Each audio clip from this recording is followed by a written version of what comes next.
ولسمشر محمد اشرف غني نن په مزار شریف ښار کې د شمال زون د امنیتي وضعیت د ارزولو په موخه له سیاسي او جهادي شخصیتونو د جمهور رئیس مخکنی مرستیال عبدالرشید دوستم، د بلخ مخکنی والی عطا محمد نور، په امنیتي او سیاسي چارو کې د جمهوریت ریاست ستر سلاکار محمد محقق او د حزب اسلامي شوراګانو اتحاد رئیس جمعه خان همدرد سره کتلي.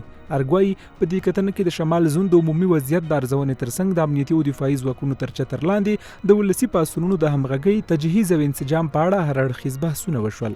ولسمشر غني نن د جګپوړي دولتي پلاوي په مشرۍ دغه ولایت ته سفر کړی دی. د چارو ادارې مشر وایي د جګړې نوي فصل ته په کتو هر افغان سرتیری دی او بې تفاوته نشي پاتې کېدای. با در نظر داشت فصل جدید هر افغان عسکر است.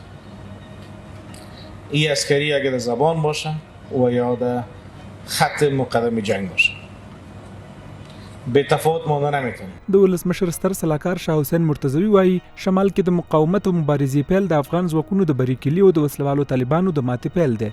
د هیواد شمال زون ته د ولسمشر غني سفر په داسې مهال شوی چې وسلوالو طالبانو تر بل هر وخت خپل بریدونه زیات کړي چې هر ورځ لسګونه عام افغانان، میرمنې او ماشومان وژل کیږي.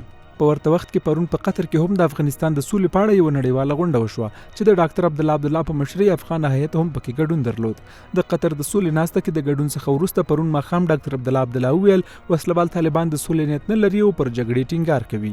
د چارو یو شمېر کارپوهان مزار شریف ته د ولسمشر غني سفر په داسې حساس وخت کې مهم ګڼي. وایي د افغان حکومت د سولې نیت ټولو ته معلوم شو، خو طالبان پر جګړې ټینګار کوي چې باید بالمثل ځواب ورکړل شي. دوی زیاتوي اوس مهال د جمهوریت صف کې بېساری یووالی رامنځته شوی چې د وسلوالو طالبانو د ماتې سبب بشي.